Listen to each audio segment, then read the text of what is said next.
Nakala hii inasimulia kwa kusema miaka 2500 iliyopita, yaani miaka 500 kabla ya kuzaliwa kwa Kristo, katika moja ya misitu inayopatikana kaskazini mwa India, kijana mdogo mwanamfalme Siddhartha Gautama aliamua kuketi chini ya miti akitafakari na kumeditate kwa muda mrefu.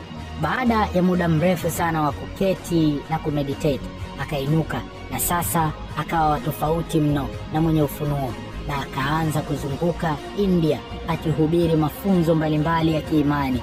Huyu ndiye leo dunia inamtambua kama Buddha, mwanzilishi wa imani ya Buddha.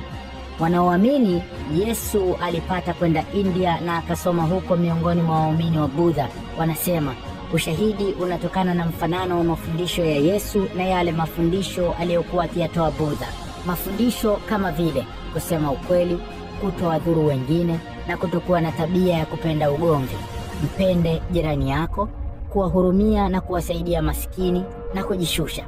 Haya ni miongoni mwa mambo ambayo jinsi Yesu alivyoyafundisha kwenye Ukristo. Wanaoamini kuwa Yesu alikwenda India wanajiridhisha kuwa miongoni mwa elimu alizokuwa nazo Yesu alizipata kutoka kwa Buddha.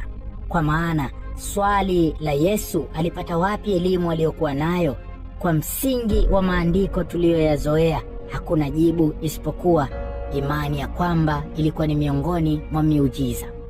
Na la ajabu zaidi, mengi kati ya miujiza ya Yesu, Buddha naye anatajwa kuwa aliitenda, ikiwemo kulisha kundi kubwa la watu kwa vipande vichache vya mkate, kuponya wagonjwa. Je, ilikuwa ni rahisi kwa Yesu kusafiri kwenda India kwa wakati huo? Jibu ni ndiyo, ilikuwa ni nyepesi sana. Kipindi kile Galilaya na Judea nzima na Palestina vikiwa chini ya utawala wa Roma, kulikuwa na mahusiano mazuri ya kibiashara na India, na kulikuwa na safari nyingi za wafanyabiashara wa Kiyahudi kwenda mpaka India. Yesu angeweza kupita moja ya njia rahisi kupitia Palestina, akaenda mpaka kaskazini mwa Afghanistan, kisha akapandishia kaskazini mwa Pakistan.